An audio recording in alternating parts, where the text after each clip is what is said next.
बच्चा, क्या तूने कभी ऐसी स्त्री देखी है जो भीड़ में होकर भी सबसे अलग लगे, जिसके आते ही जैसे वातावरण शांत हो जाए, मन थम जाए, जिसकी मौन उपस्थिति ही ऐसा लगे जैसे कोई मंदिर का घंटा भीतर बज उठा हो?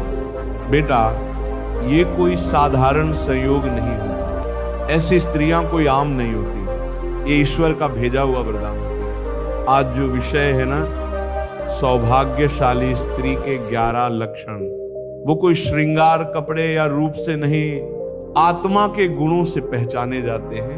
परमहंस योगानंद जी कहा करते थे, बेटा, स्त्री अगर अपने भीतर छिपी मौन शक्ति को पहचान ले तो वह उसी जन्म में भगवान को प्राप्त कर सकती है। आज हम उसी दिव्य नारी की चर्चा करेंगे बेटा, जो सिर्फ घर को नहीं, पूरे कुल को पवित्र कर देती है।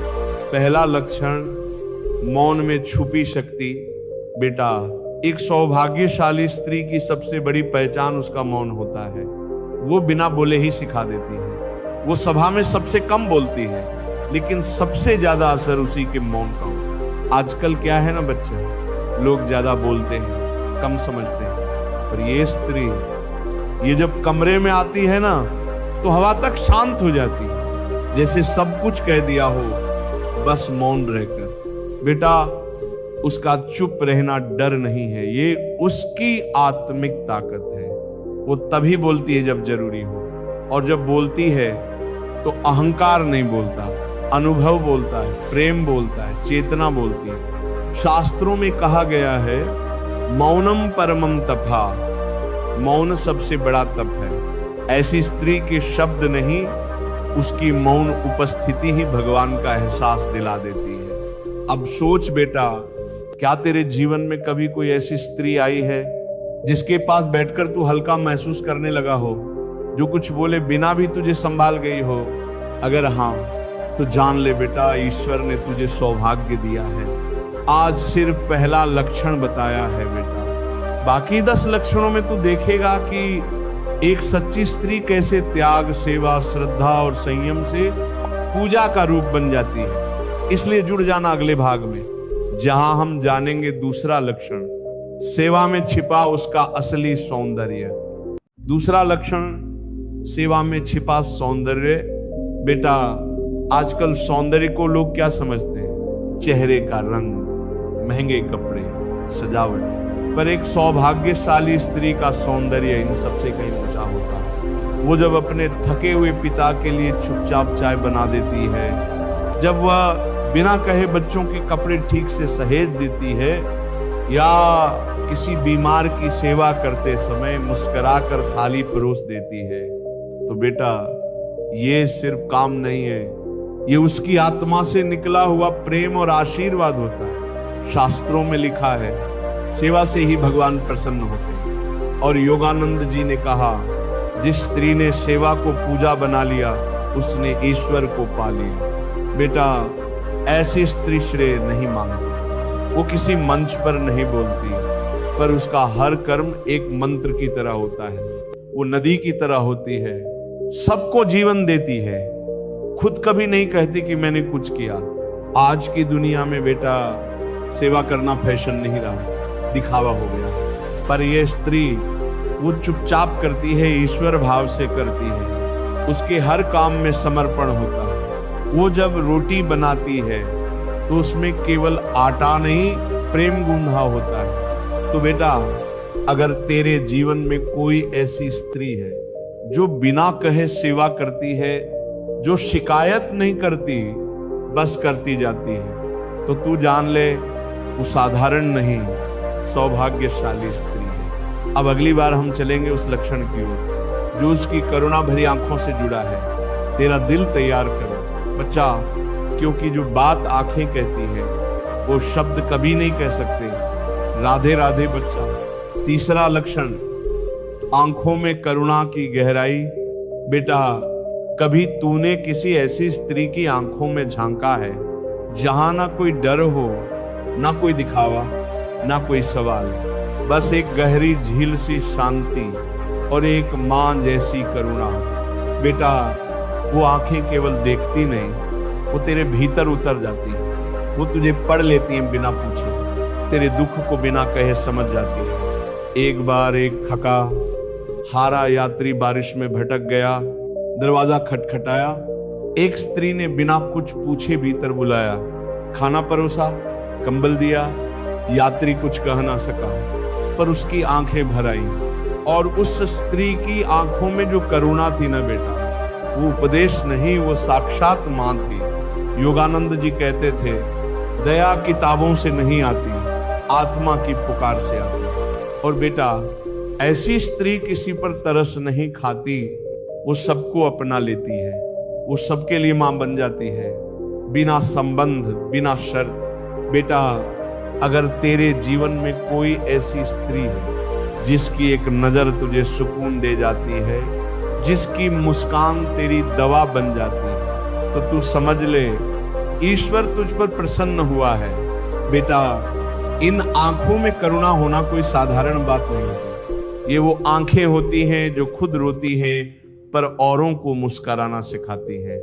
अब अगला भाग वो होगा जहां तू देखेगा उस स्त्री का आत्मबल, जो दिखता नहीं पर पर्वत से भी अडिग होता है। बच्चा, अब तक हमने 3 लक्षणों की बात की, मौन, सेवा और करुणा।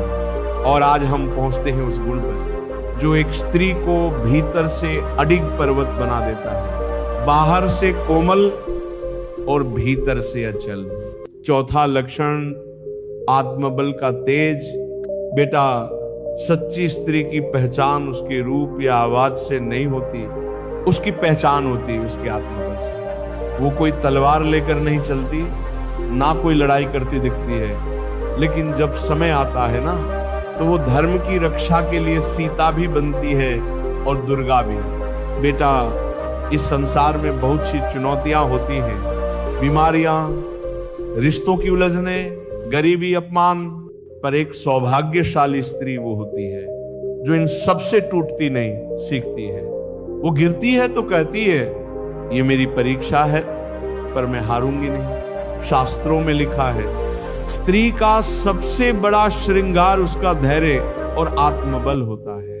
बेटा, आजकल लोग सोचते हैं जो ज्यादा बोलती है वही ताकतवर है, पर नहीं बेटा, जो चुपचाप सहकर भी मुस्कुरा दे वही सबसे बड़ी वीरांगना है। ऐसी स्त्री अपने फैसले खुद लेती है, गलती होने पर बहाना नहीं। वो कहती है, सीखूंगी बेटा और आगे बढ़ूंगी। वो जब किसी घर में होती है तो वहां की ऊर्जा ही बदल जाती है, उसका होना ही पूजा बन जाता है। बच्चा, अगर तेरे जीवन में कोई ऐसी स्त्री है जो संघर्षों में भी मुस्कुराती है, जो दूसरों का सहारा बनती है और ईश्वर पर अटूट विश्वास रखती है, तो समझ ले वो साधारण स्त्री नहीं, सौभाग्य की मूर्ति है। राधे राधे बच्चा। 5वां लक्षण वाणी में शांति और बल।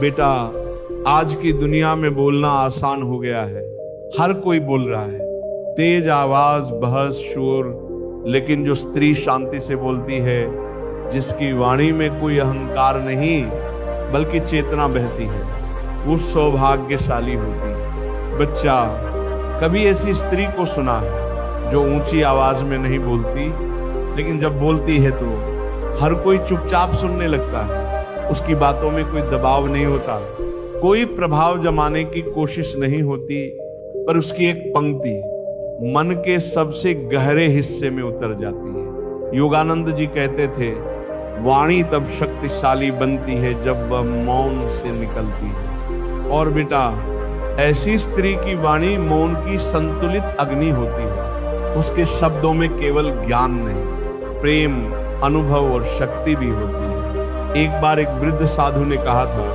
बेटा, मुझे हजारों लोगों ने समझाया, पर जब मेरी माँ ने बस इतना कहा, सब ठीक हो जाएगा, तो मैं अपने टूटे हुए मन से भी उठ खड़ा हुआ। यही होती है वो वाणी जो शब्दों से नहीं, आशीर्वाद से भरी होती है। बेटा, ऐसी स्त्री ना चीखती है ना झगड़ती। जब सीमा रेखा खींचनी होती है तो वो बस एक वाक्य कहती है और पूरा वातावरण गंभीर और शांत हो जाता है। ये होती है वाणी की असली शक्ति। तो अब तू सोच ले बच्चा, क्या तेरे जीवन में कोई ऐसी स्त्री है जिसके कहे एक शब्द ने तेरे मन की हलचल को रोक दिया हो? अगर है तो तू उस छठा लक्षण संयम ही उसका श्रृंगार। बेटा, आज की दुनिया दिखावे में डूबी है। लोग समझते हैं कि सौंदर्य मतलब श्रृंगार, गहने, कपड़े, मेकअप, पर एक सौभाग्यशाली स्त्री का असली श्रृंगार क्या होता है तू जानता है? उसका संयम, उसकी मर्यादा, उसकी नियंत्रण शक्ति, उसका आत्मिक अनुशासन। कभी तूने देखा होगा बेटा, कोई स्त्री सादे वस्त्रों में, बिना गहनों के, बिना कोई बनावट, फिर भी उसकी उपस्थिति में एक अलौकिक आभा होती है। ऐसा क्यों? क्योंकि उसका श्रृंगार बाहर का नहीं, भीतर की साधना का फल होता है। शास्त्रों में कहा गया है, यस्येन्द्रियाणि विशेषु संयम्य तिष्ठन्ति ससेव ज्ञानी। जिसने इंद्रियों को संयमित कर लिया वही सच्चा ज्ञानी है। बच्चा, जो स्त्री हर इच्छा पूरी नहीं करती, हर बात पर प्रतिक्रिया नहीं देती, वो कमजोर नहीं, वो बहुत मजबूत होती है। वो जानती है हर बात पर बोलना जरूरी नहीं, हर इच्छा का पीछा करना जरूरी नहीं।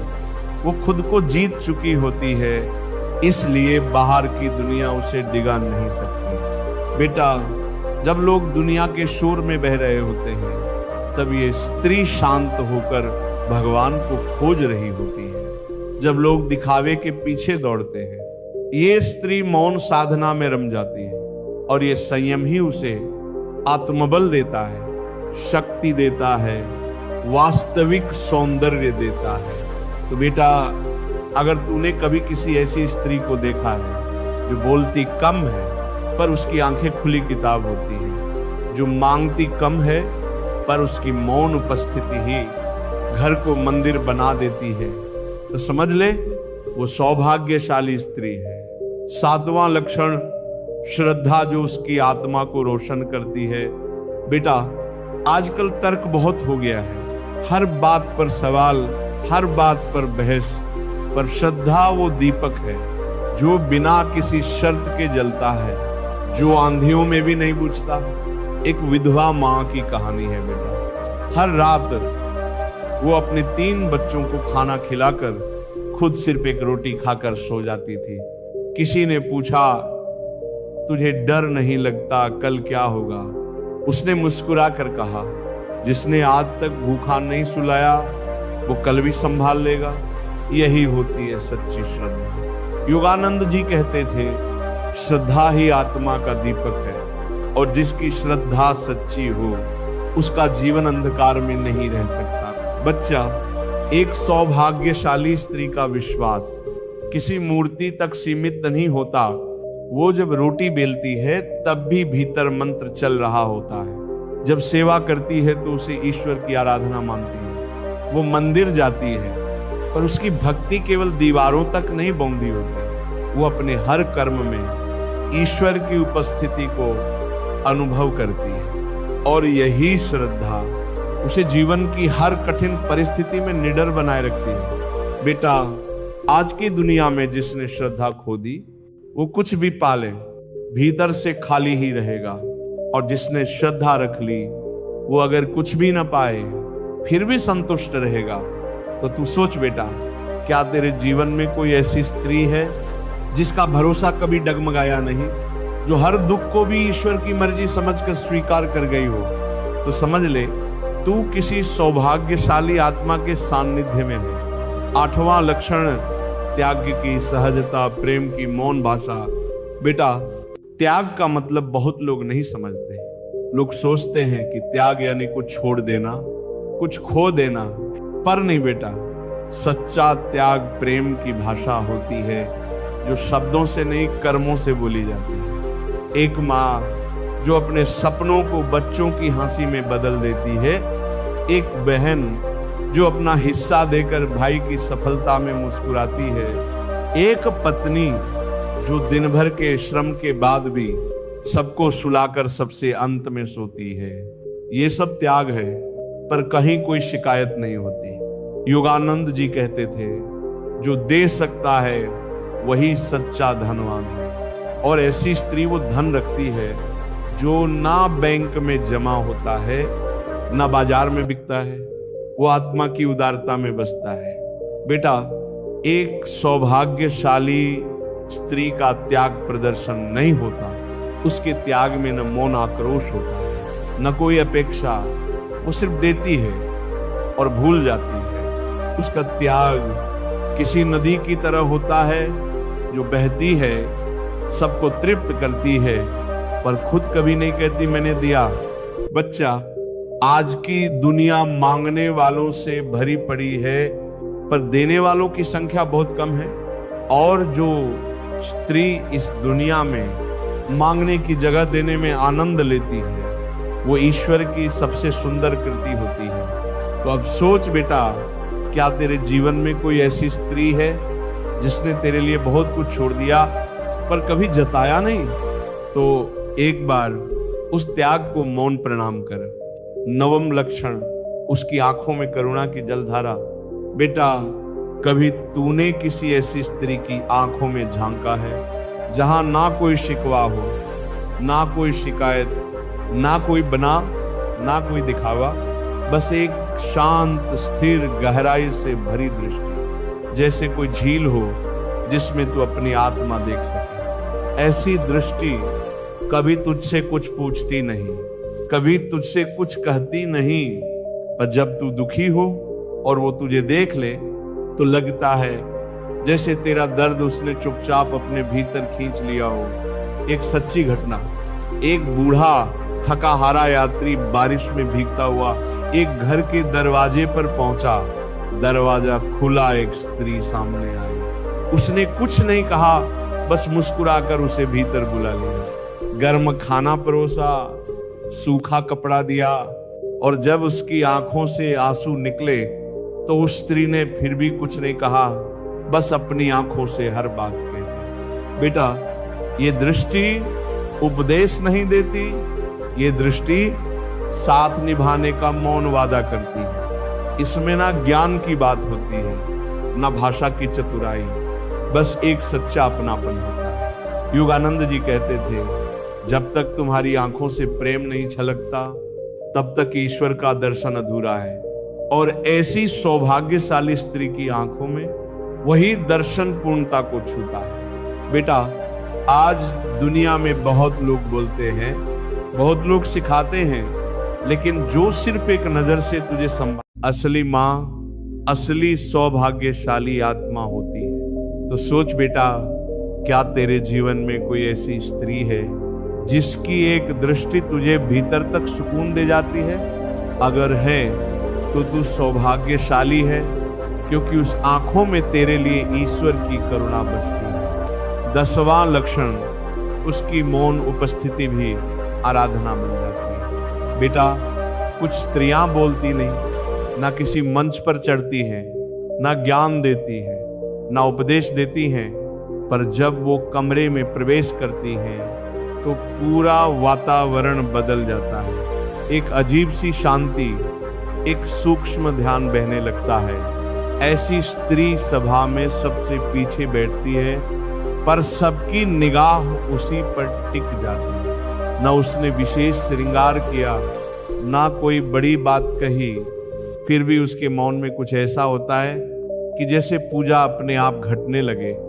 एक संत ने कहा था, जो स्त्री चुपचाप बैठकर भी सारे तनाव को गला दे, वो बोलकर नहीं, सिर्फ अपनी उपस्थिति से ही तीर्थ बन जाती है। बेटा, क्या तूने कभी महसूस किया है कोई स्त्री बस पास बैठ जाए और तू अपने दुहक भूल जाए? ऐसी स्त्री को कुछ कहना नहीं पड़ता, वो पास हो तो तेरे मन का शोर धीमा पड़ जाता है।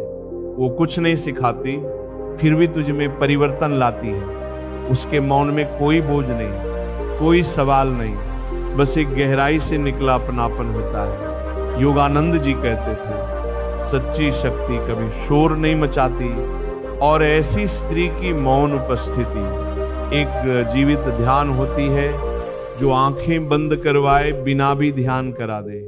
बेटा, अगर तू सौभाग्यशाली है कि तेरे जीवन में कोई ऐसी स्त्री है जिसकी मौन उपस्थिति ही तुझे भीतर से हल्का कर देती है, तो तू बहुत बड़ा वरदान लेकर जन्मा है। 11वां लक्षण, वो जहां जाती वहां की ऊर्जा बदल जाती है। बेटा, कभी तूने महसूस किया कोई स्त्री कमरे में आए और अचानक वातावरण बदल जाए, जहां कुछ क्षण पहले तनाव था वहां शांति उतर आए, जहां मन भारी था वहां एक हल्कापन फैल जाए।